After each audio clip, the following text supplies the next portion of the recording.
नमो अरिहंताणं नमो सिद्धाणं नमो आयरीयाणं नमो वच्छायाणं नमो लोय सवसाहुनं एष सुरासुरमणुसिं वन्दिनं धोदघायिकं ममलं प्रणमामि वड्डमानं तित्थं धम्मस्य कर्तारम्।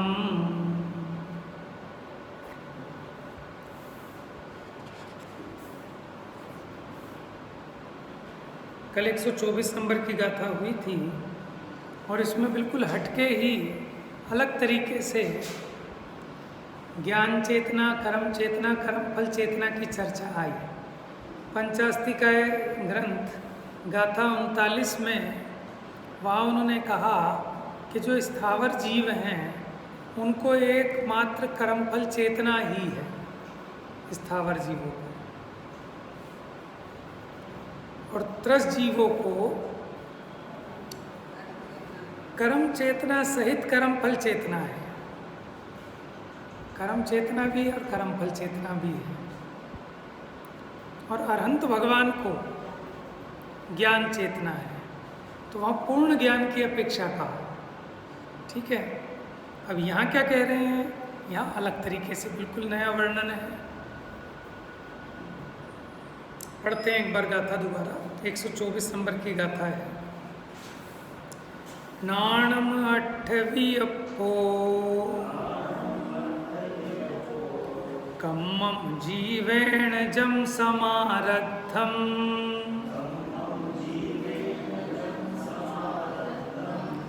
तमणेग विधम भणिदम फलम ति सौखम व दुखम वा। वो क्या कहते हैं, नाणम ज्ञान क्या है, अर्थ विकल्प वो ज्ञान है। अर्थ क्या है, पूरा विश्व अर्थ है, पदार्थ है, उसका समुदाय। विकल्प माने स्व और पर को भिन्नता पूर्वक ग्रहण करना, इसका नाम है विकल्प।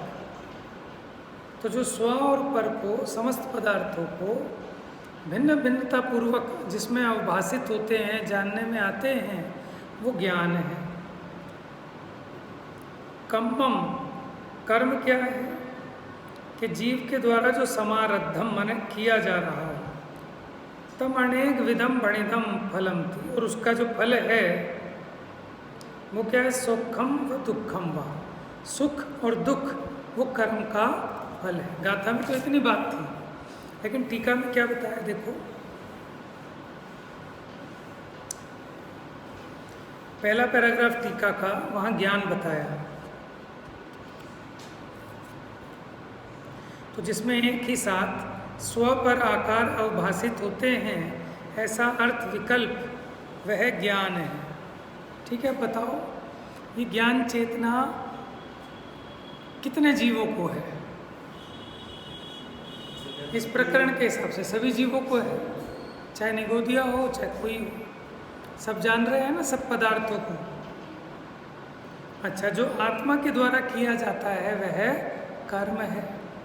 ठीक है, अब क्या किया जाता है, इसमें दो तरह के, माने आत्मा जो अपने भाव को करता है वही उसका कर्म है, आत्मा का परिणाम ही उसका कर्म है।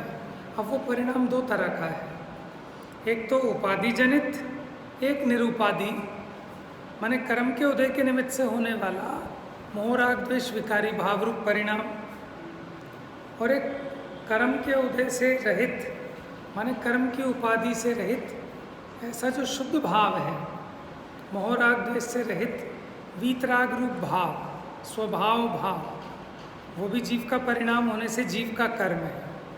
ठीक है, तो कर्म चेतना भी सभी जीवों को है।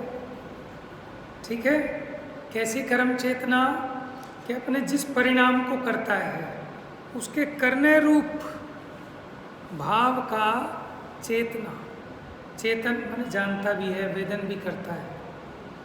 ठीक है, तो कर्म चेतना सबको है। मुक्त जीवों के कर्म चेतना है कि हाँ है, माने कर्म माने उसका परिणाम, जीव का परिणाम वही जीव का कर्म है। तो बिना परिणाम के तो कोई भी जीव नहीं है। बस किसी का शुद्ध परिणाम हो रहा है, किसी का अशुद्ध परिणाम हो रहा है। तो कर्म चेतना सब जीवों को है। ठीक है, अब आओ कर्म फल चेतना। तो कर्म फल चेतना भी सभी जीवों को है।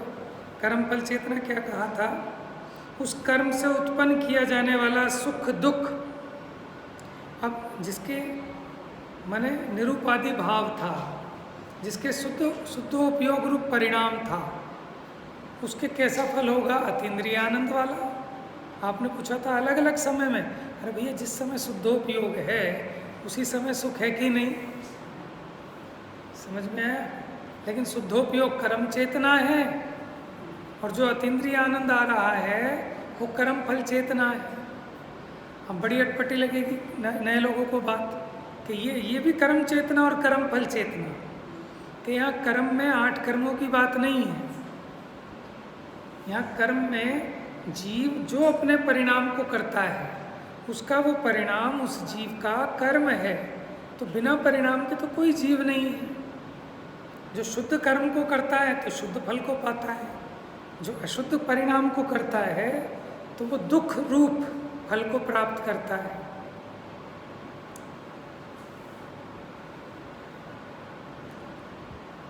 आइए भावार्थ। अब विषय आपको रिवाइज हो गया ना, कल जो चर्चा चली थी, ये बिल्कुल अलग हटके प्ररूपण है यहाँ पर। ठीक है, वहाँ समय सार आदि में भी जो कर्म चेतना कर्म फल चेतना आदि की बात है ना, वहाँ पे भी उस अपेक्षा से है कि जो कर्म है उसके उदय में उसको जो करने रूप चेतना होती है वो अज्ञानी को होती है। वहाँ इस प्रकार से डिवीज़न है, एक ज्ञान चेतना एक अज्ञान चेतना। ज्ञान चेतना ज्ञानी सम्यक दृष्टि के होती है, और अज्ञान चेतना कैसी है कि मैं परद्रव्य को करता हूँ, ठीक है, अथवा मैं परद्रव्य को भोगता हूँ। मैं 8 कर्मों को करता हूँ, ये कर्म चेतना है। मैं 8 कर्मों के फल को भोगता हूँ, वो कर्म फल चेतना है। लेकिन यहाँ वो चीज़ नहीं, यहाँ तो वस्तु स्वरूप की दृष्टि से बात है, वहाँ प्रयोजन की दृष्टि से बात है, हेय उपादेय की दृष्टि से बात है। यहाँ वस्तु स्वरूप का परिचय करा रहे हैं, और हेय उपादेय की चर्चा तो सब जगह आएगी आएगी, क्योंकि उसके बिना शास्त्र लिखने का प्रयोजन ही पुष्ट नहीं होता। देखो, हम लोग सुबह पूजा पढ़ते हैं ना, उसमें अंत में जो पढ़ते हैं स्वस्ति पाठ,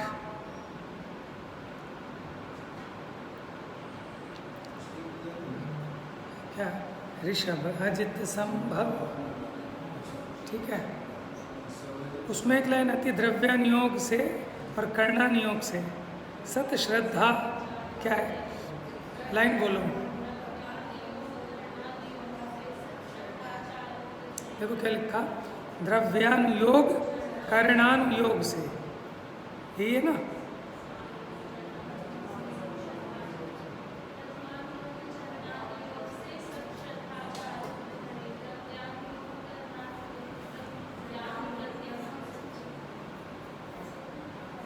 बताओ भैया, आप पढ़ते हो रोज, क्या लाइन है?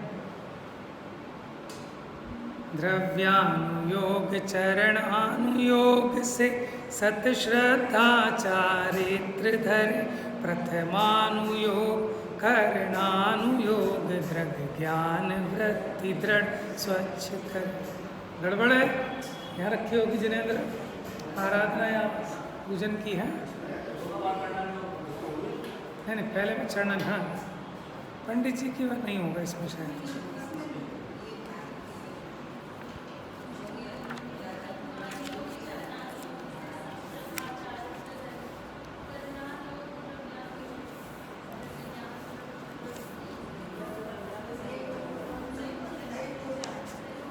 द्रव्यानुयोग चरणानुयोग से सत श्रद्धा चारित्र धर।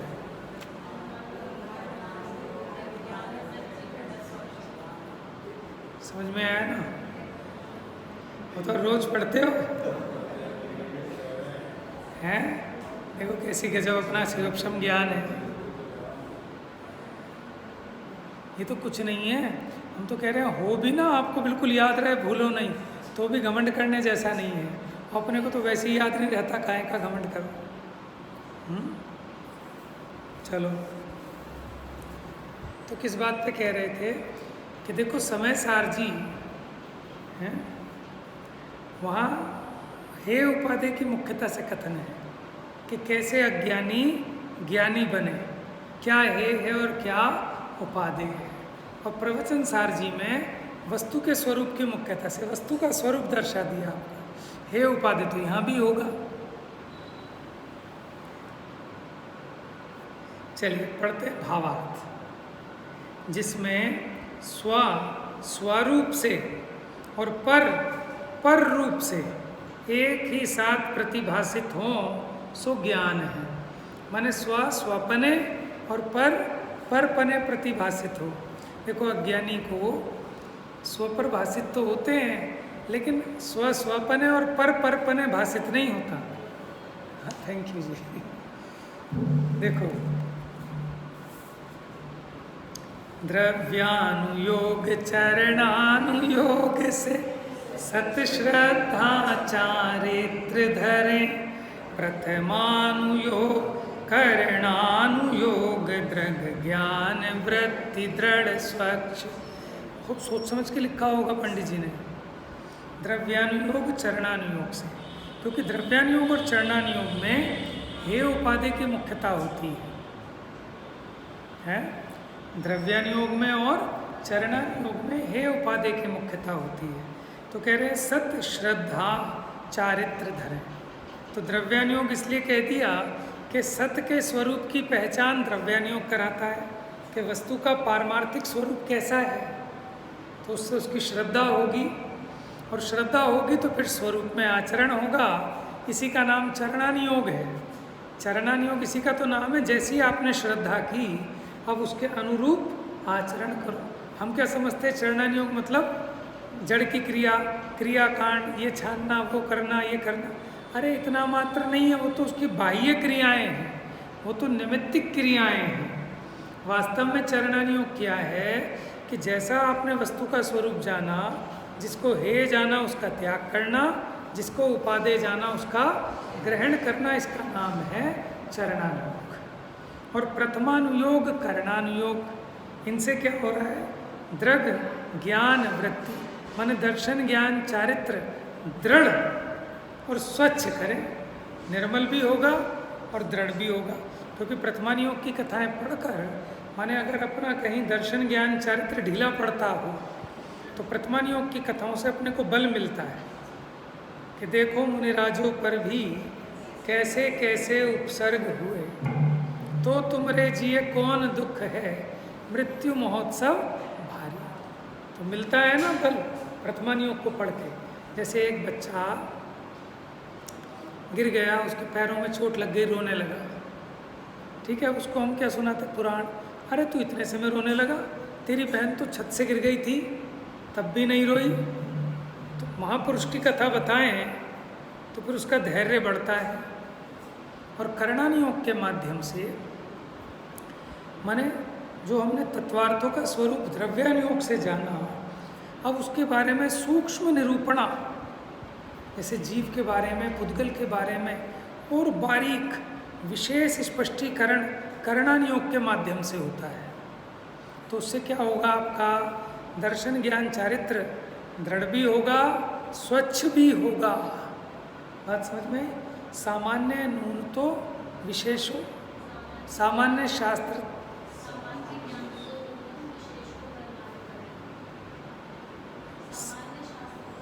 हाँ, सामान्य शास्त्र तो नूनम विशेषो बलवान भवेत। सामान्य से विशेष का जानना अधिक बलवान होता है। आपने सामान्य से जान लिया जीव को कि जो जानता है, देखता है, सुख दुख का अनुभव करता है, वो जीव है। लेकिन अब इसके विशेषों से जानो कि साहब इसके 14 गुण स्थान कहे हैं, ठीक है, इतने 6 पर्याप्तियाँ हैं, वो जितने आपकी 20 प्ररूपणाओं से जानो इसको विशेष करके, तो फिर उसके बारे में और अधिक क्लैरिटी बनती है कि कैसे जानता देखता है, कैसे सुख दुख का अनुभव करता है, संसार में किस किस दशाओं में पाया जाता है। हम्म। तो उन्हीं कह रहे थे, देखो समय सार की जो शैली है वो है उपादेय परक है, अज्ञानी को ज्ञानी बनाने के लिए है, ठीक है, आत्मानुभूति की मुख्यता से है। और ये प्रवचन का सार है, ये दिव्य ध्वनि का सार है, ठीक है, इसमें एक उस चीज़ की मुख्यता नहीं, यहाँ तो वस्तु के स्वरूप का परिज्ञान कराना है।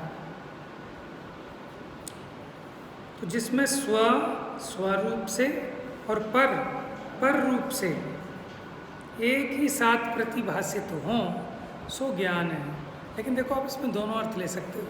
अभी सम्यक ज्ञान मिथ्या ज्ञान को छोड़ दो, ठीक है, लेकिन ये जो ज्ञान है, चाहे अज्ञानी हो चाहे ज्ञानी हो, इसको सब प्रतिभासित होता है न्यारा न्यारा। किताब है, ये चौकी है, चटाई है, ऐसा सब जानने में आ रहा है ना, न्यारा न्यारा, इसका नाम ज्ञान है। जीव के द्वारा किया जाने वाला भाव जीव का कर्म है। क्या है जीव का कर्म? जो जीव भाव करता है वो जीव का कर्म है। उसके दो भेद हैं, एक तो निरूपाधिक स्वाभाविक शुद्ध भाव रूप कर्म, और एक औपाधिक शुभाशुभ भाव रूप अशुद्ध भाव रूप कर्म। यानी एक शुद्ध भाव रूप कर्म होता है, एक अशुद्ध भाव रूप कर्म होता है। तो जो अशुद्ध भाव रूप कर्म है वो दो प्रकार का, शुभ भाव और अशुभ भाव, ये दोनों क्या हैं? ये जीव के कर्म है। और जो शुद्ध भाव हुआ वो भी जीव का कर्म है, क्योंकि जीव का कार्य है, जीव का परिणाम है। इस कर्म के द्वारा उत्पन्न होने वाला 245, इस कर्म के द्वारा उत्पन्न होने वाला सुख अथवा दुख कर्म फल है। क्या? जो इसने परिणाम किया उससे जो इसे सुख अथवा दुख हुआ। अब बताओ कौन से कर्म का फल सुख है? कि जो स्वाभाविक परिणाम बताया था ना, शुद्ध परिणाम, उसका फल सुख है। और यहाँ उधारी का धंधा नहीं है कि अभी तो हम परिणाम करेंगे और थोड़े दिन बाद उसका फल आएगा। यहाँ तो जब परिणाम करोगे तभी उसका फल है, साथ साथ कैश का काम है, एकदम तुरंत। समझ में? क्या कहते हैं? धर्म उधारी का धंधा नहीं है। हाँ, कर्म में भले उधारी हो कि आज कर्म बांधोगे 50 साल बाद उदय में आके फल देगा, वो तो पुद्गल कर्म की बात है। लेकिन जो जीव अपने कर्म करता है ना, उसका फल तो उसी समय ले लेता है।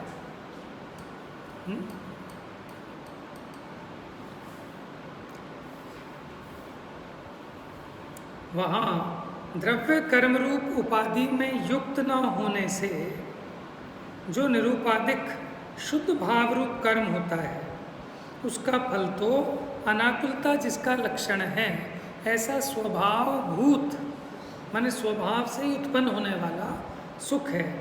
और द्रव्य कर्म रूप उपाधि से युक्त होने से जो औपाधिक शुभाशुभ भाव रूप कर्म होता है, उसका फल विकार भूत दुख है, क्योंकि उसमें अनाकुलता नहीं है, आकुलता है।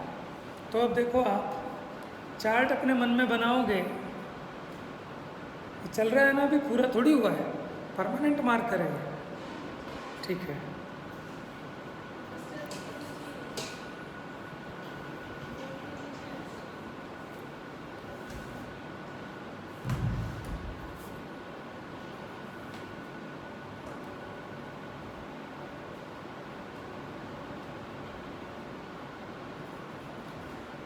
देखो, जो परिणाम है वही कर्म है।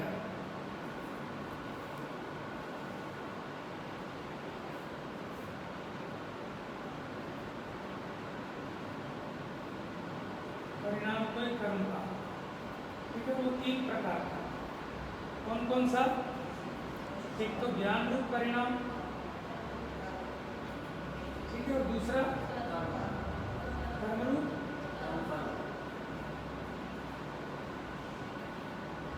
ये किसका परिणाम है?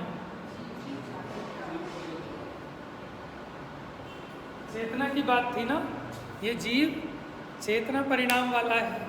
अब इसकी चेतना का परिणाम 3 प्रकार का है। माने चेतना तो समझते हो ना, फील करना, अनुभव करना, चेतना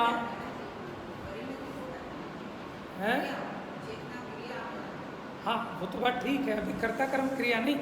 चेतना का मतलब क्या होता है कि हम चेत रहे हैं, जान रहे हैं। चेतना का मतलब जानना, देखना। ठीक है।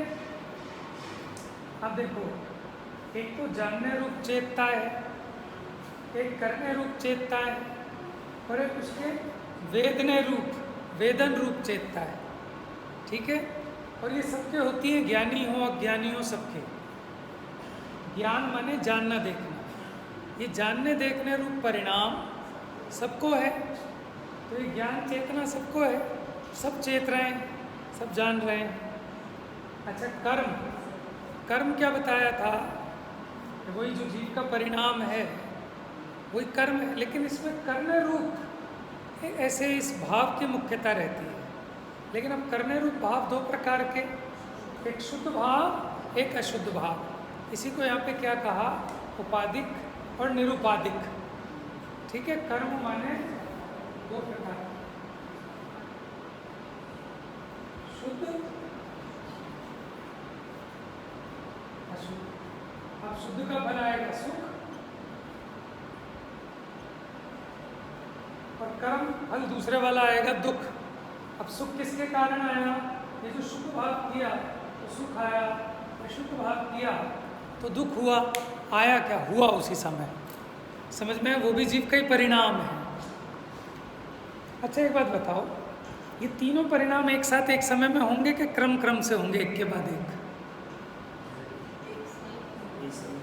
है कि ऐसा होगा कि पहले तो जानेगा, फिर परिणाम करेगा, फिर उसको भोगेगा, कि एक समय में है सब एक साथ जान भी रहा है। ठीक है। और वो जो भी उसका परिणाम हुआ वो उसका कर्म है, शुद्ध कर्म अशुद्ध कर्म, और उसी समय सुख दुख का वेदन भी हो रहा है। ठीक है।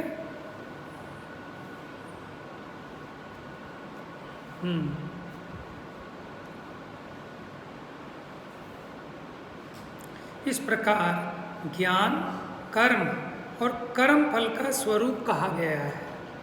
किसका कहा? देखो, इसके पहले की गाथा क्या थी कि चेतना आत्मा, हाँ हाँ,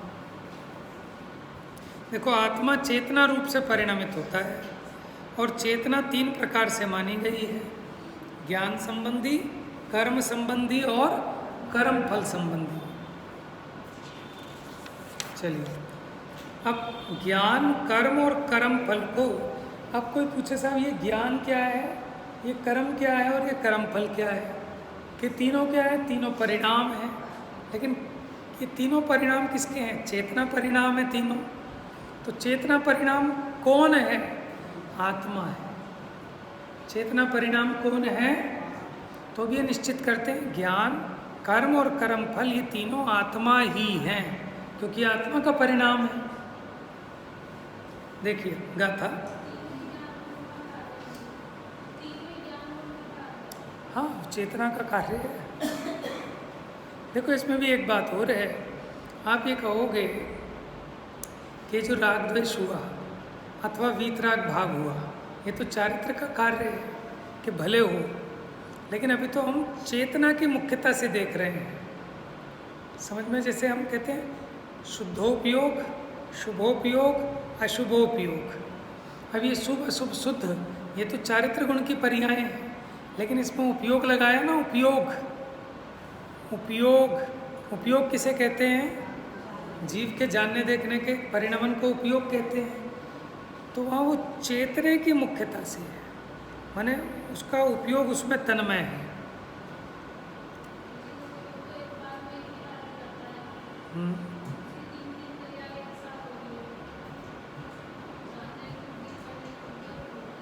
हम तो कह रहे हैं जो एक परिणाम हुआ ना उसका, उसमें तीनों बातें हैं, क्योंकि तीनों कोई अलग अलग नहीं है।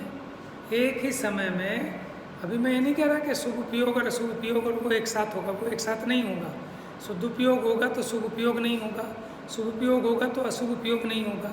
मैं ये बात कह रहा हूँ जिस समय इसको शुभ उपयोग हुआ, ठीक है।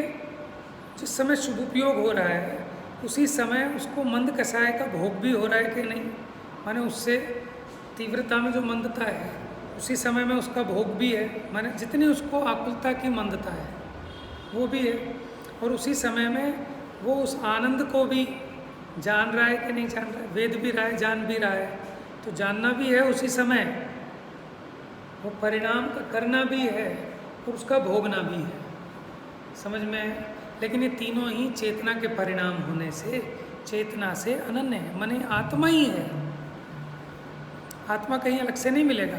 अभी जो हम समझ रहे हैं यह आत्मा के बारे में विशेष निरूपण है। क्या है? अब सामान्य से आपने जान लिया था आत्मा कौन, कि जो जानता है, लेकिन अब उसका विशेष बता रहे हैं कि कैसा कैसा जानता है। गाथा पढ़ लेते हैं। 125 नंबर की गाथा है।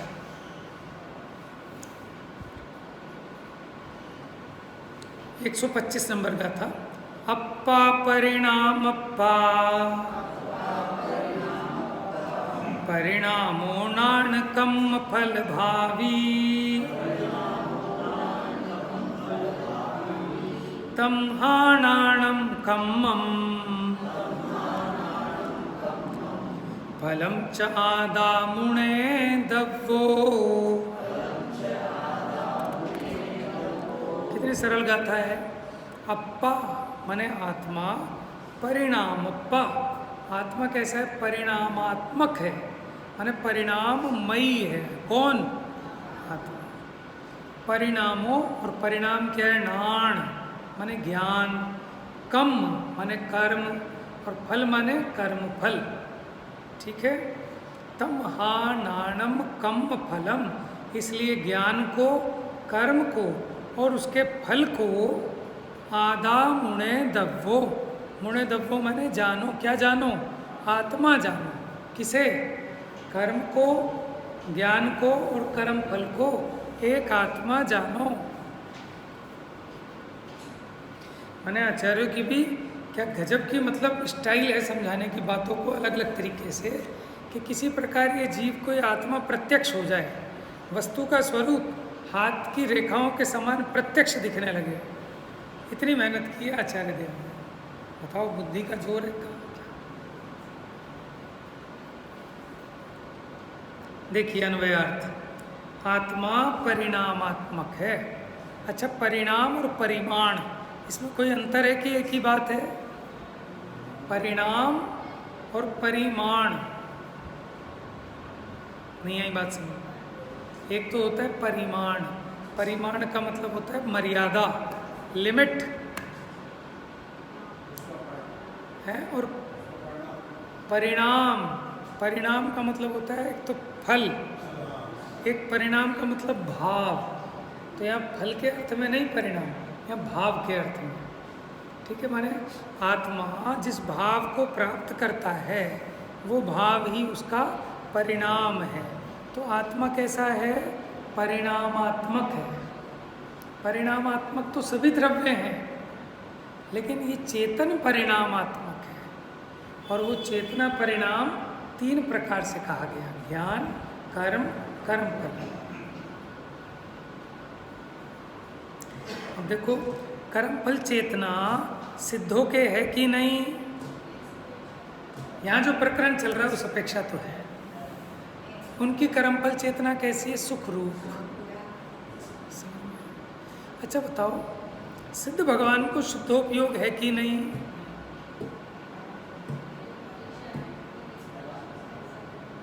सिद्ध भगवान को शुद्धोपयोग है कि नहीं? ठीक है, नहीं है, नहीं है। शुद्धोपयोग तो कारण था, जब कार्य हो गया तो कारण की जरूरत ही नहीं है। एक तो कर्मनाश का कारण था, ठीक है, अतीन्द्रिय सुख का कारण था। अब कर्म भी नष्ट हो गए और अतीन्द्रिय सुख हो गया, तो अब शुद्धोपयोग की क्या जरूरत है? अब तो उसके फल को प्राप्त हो गए। और सुनो, उपयोग होता है छदमस्त का। उपयोग का मतलब क्या होता है? कि अन्य जगह से हटाकर एक जगह उपयोग को केंद्रित करना। ऐसा उपयोग अरहंत भगवान के तो नहीं होता, क्यों? उनके तो ज्ञान में सब कुछ सदाकाल एक समय में जानने में आ रहा है। तो फिर उपयोग लक्षण जीव का जो कहा कि वहाँ उपयोग का मतलब ज्ञान दर्शन का व्यापार है, लेकिन हम जो उपयोग की बात कहते हैं ना, सब उपयोग लगाकर सुनो, ठीक है? तो वहाँ क्या होता है, मुख्य गौणता की अपेक्षा कि हम दूसरी चीज़ों को गौण करके अपने उपयोग को यहाँ लगाएं। जिस छदमस्त को जिस समय ज्ञानोपयोग होता है उस समय दर्शनोपयोग नहीं होता। ज्ञानोपयोग में भी कोई एक का ही मुख्यता होती है, बाकी का ग्रहण नहीं होता। तो अपने उपयोग लगाने की बात किया है कि अन्य पे से ध्यान हटाकर उपयोग को यहाँ लगाएं, तब अपने को जानना होता है। क्षोभम ज्ञान वाले को इसी प्रकार तो जानना होता है, सबका एक साथ जानना नहीं होता। तो हमें वही ज्ञान में ज्ञात होगा जहाँ हम उपयोग लगाएंगे। जहाँ उपयोग नहीं लगाएंगे तो जानने में ही नहीं आएगा। सामने चीज़ हो, कोई कुछ कह रहा हो, लेकिन बात इधर है, ध्यान इधर है, तो समझ में ही नहीं आएगा। इस अपेक्षा वो क्षोभम ज्ञान में फैसिलिटी है कि इसको जानूँ उसको नहीं जानूँ। केवल ज्ञान में ऐसी कोई फैसिलिटी नहीं है। वहाँ तो सब कुछ एक साथ एक समय में बिना उपयोग लगाए सहज रूप से जानने में आ रहा है। तो अनेक प्रकार की विवक्षाएं हैं जिनागम में। अपने को इसलिए हम बता देते हैं कि आप सोचो कि आपको कहीं लड़ने झगड़ने की, कहीं अकड़ने की, कहीं पर भी रिजिड होने की ज़रूरत नहीं है भैया। शास्त्र अगाध हैं, इसमें बड़े बड़े ज्ञानी भी पार नहीं पा सकते। गणधर न पावे पार है। समझ में आया?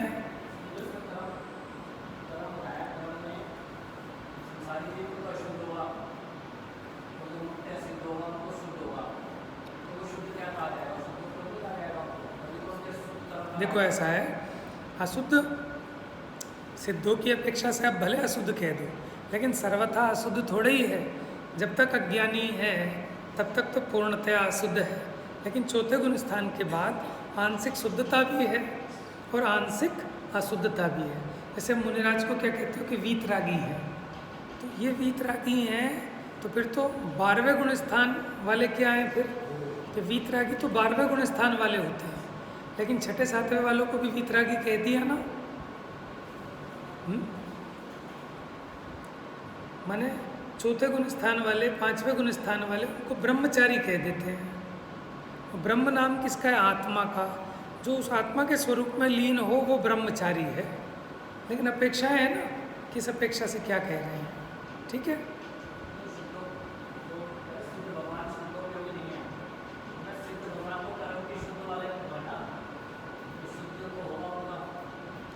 मैं उपयोग की मुख्यता से बात कह रहा हूँ।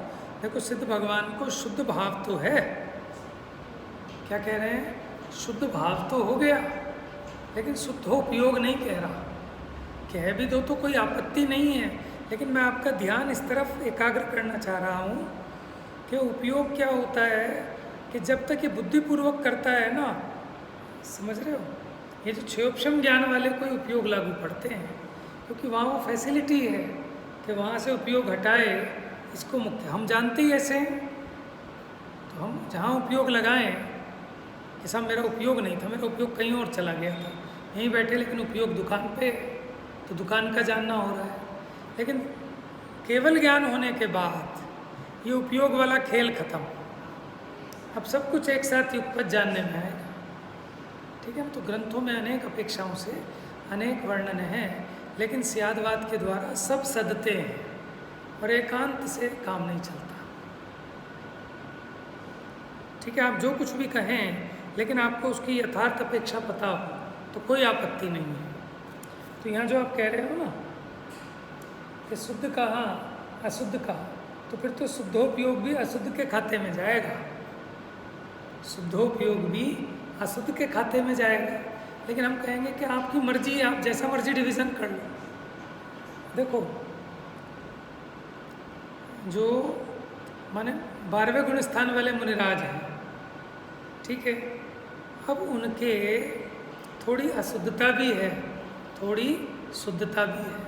तो शुद्धता के एंगल से देखोगे तो उन्हें शुद्ध के खाते में डाल सकते हो, तो उसके लिए एक अकाउंट और खोल लेते हैं, आंशिक शुद्ध अथवा एक देश शुद्ध निश्चय है। समझ में आया ना? तो आपके ऊपर है, आप उसमें शुद्धता देखो तो शुद्धता भी दिखेगी, अशुद्धता देखो तो अशुद्धता भी दिखेगी।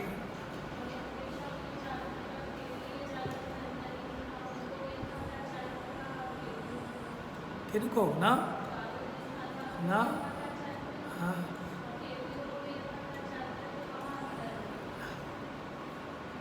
देखो क्या करें, शब्द हैं थोड़े, भाव हैं बहुत, समझ में आए ना, जनसंख्या है ज़्यादा, सामग्री है सीमित, तो अब एक एक के हिस्से में क्या क्या आएगा, तो चार चार के हिस्से में एक आएगा, समझ में आए। तो इसलिए शब्द कम पड़ गए, यद्यपि कहीं परम यथाख्यात भी कह दिया, ठीक है। तो शब्दों पे मत जाओ, लेकिन डिफरेंस तो है ही। 12वें गुण स्थान वाले की शुद्धता और 13वें गुण स्थान वाले की शुद्धता में कोई अंतर है कि नहीं, कि किसी अपेक्षा समान कह लो, लेकिन अंतर तो है। सही है, समान भी कह सकते हो कि देखो 12वें गुण स्थान वाले के कसाय का अभाव है और 13वें वाले की भी कसाय का अभाव है, लेकिन 12वें गुण स्थान में अभी उसके ज्ञान की, दर्शन की, ठीक है, पूर्णता नहीं हुई थी। लेकिन 13वें गुण स्थान में अंतराय क्रम का तो अभाव हो गया, तो पूर्ण शक्ति व्यक्त हो गई, अनंत बल प्रकट हो गया, अनंत ज्ञान हो गया, अनंत दर्शन हो गया। तो इसके निर्मल होने से खाली इन गुणों पे इफेक्ट पड़ेगा कि पूरे आत्मा पे इफेक्ट पड़ेगा, समझ में आया। एक गुण की शुद्धता होने पर पूरा आत्मा शुद्ध होगा कि नहीं, तो अपने से ऊपर के लेवल की बात है, ठीक है ना। हमारी बुद्धि छोटी है, लेकिन धीरे धीरे जब अभ्यास करेंगे और गहराई में उतरेंगे तो और बातें ख्याल में आएंगी। हाँ,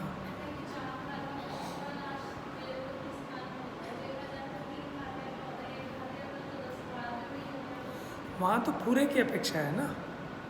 मुझे बताओ, आप कह रहे हो कि बच्चा 10वीं पास हो गया, तो एक ही क्लास तो पास हुआ है, लेकिन 9 उसके साथ है ना गर्भित। देखो है, वो कह रहे हैं मोहनी तो पहले ही चला गया, तो अब आप ये क्यों कह रहे हो 4 घाती कर्म नाशे, ये बोलो ना 3 घाती कर्म नाशे ऐसे अरहंत हैं। नहीं कह सकते, क्या बात है, आपत्ति कुछ नहीं है, अपेक्षा समझ लेना बस, ठीक है ना। सही बात है, ऐसे तो बहुत प्रश्न उठेंगे आपको, लेकिन समाधान खुद ही खोजना पड़ेगा।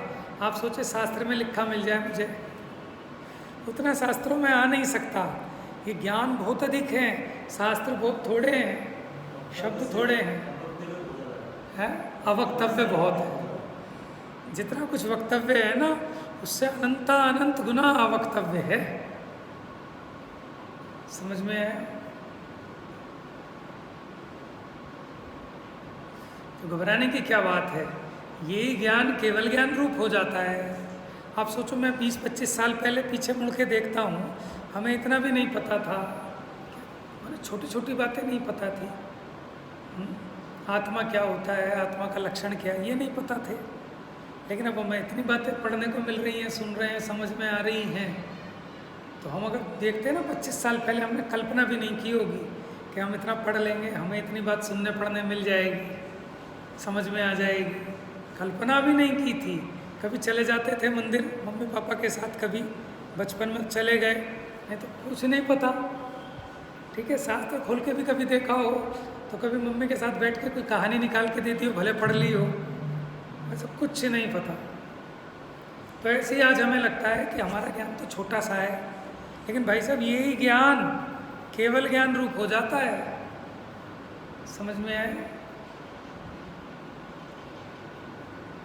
तो इसलिए कोई चीज़ समझ में नहीं आए, नहीं घबराना। मुझे अभी भी याद होता है कि हम 6 डाला की क्लास लगती थी वहाँ स्वाध्याय भवन उस्मानपुर में, किसी ने बताया हमें, हम चले गए उस्मानपुर। और जब वहाँ वो कोई बात चलती तो कोई प्रश्न पूछता, हम सोचते कहाँ विदेशी भाषा में बात कर रहे हैं, पूछ रहे, निमित्त होता है ना, वो उपादान होता है। हमारे लिए तो शब्द बिल्कुल नए थे कि क्या निमित्त होता है, क्या उपादान होता है। पंडित जी कह रहे हैं आत्मा क्रोध नहीं करता। मैं तो इसी बात से परेशान हूँ, मेरे घर वाले कहते हैं बहुत गुस्सा करता है, और ये कह रहे हैं आत्मा क्रोध ही नहीं करता। ये कह रहे हैं बादाम का दूध पीने से सेहत नहीं बनती। हम तो पागल हैं कि बादाम पी पी के खराब कर रहे हैं। समझ में है? हमें तो लगा ये बातें हमारे समझ में कैसे आएंगी, लेकिन अब हम समझाने भी लगे तो ऐसे ही हमें लगता है कि तो बड़ी कठिन चर्चा है, हमको तो भैया समझ में आने वाली नहीं है। लेकिन ऐसा नहीं है, ठीक है ना। अपनी उससे तो समझ में आता है ना कि हमको लगता था हमें कहाँ आएगी। शिखर जी के पहाड़ पे चढ़ते हो ना, अरे बाप रे इतनी ऊंची टोक, हम कैसे चढ़ पाएंगे। और जब ऊपर चढ़ के देखते हो बे ये मैं चढ़ के आ गया इतना ऊंचा। जब ऊपर से देखते हैं ना चढ़ के नीचे, ओ ये मैं चढ़ गया इतना ऊंचा, कि हाँ चढ़ गए हम। समझ में आया? इसलिए उत्साह को नहीं छोड़ना। ऐसा कुछ नहीं है कि जो ना आ पाए, ठीक है आज नहीं आएगा, कल आएगा, 4 दिन बाद आएगा, 10 दिन बाद आएगा, लेकिन आएगा ज़रूर। ये नहीं समझना कि नहीं आएगा, ठीक है ना। हम रोज़ सीख रहे हैं कुछ कुछ नया नया। अभी जो विषय पढ़ाया हम 4-5 बार पहले पढ़ चुके हैं, ठीक है, लेकिन आज उसकी विशेष भाव वासना हुई या आया होगा तो हम भूल गए। हमें नहीं लग रहा कि हमें आता था ये विषय, ये लग रहा है पहली बार हमने पढ़ा है, ठीक है। 2-3 बार तो हम अपना सामूहिक में चला चुके हैं ग्रंथ, लेकिन आज हमें लग रहा है कि हमें पहली बार ये बात समझ में आई है, अपूर्वता भाषित हो रही है। तो हम सीख रहे हैं ना रोज़ नया नया, सीख जाएंगे बहुत सारी बातें हैं। चलिए समय हो गया है, ये भी पूरा हो गया है ना अपना विषय। तो अगली गाथा अब कल देंगे। तो ये तीनों आत्मा ही हैं, ज्ञान भी, कर्म भी और कर्म फल भी आत्मा ही हैं। जा वाणी के ज्ञान से सूझे लोकालो, सो वाणी मस्तक नमो।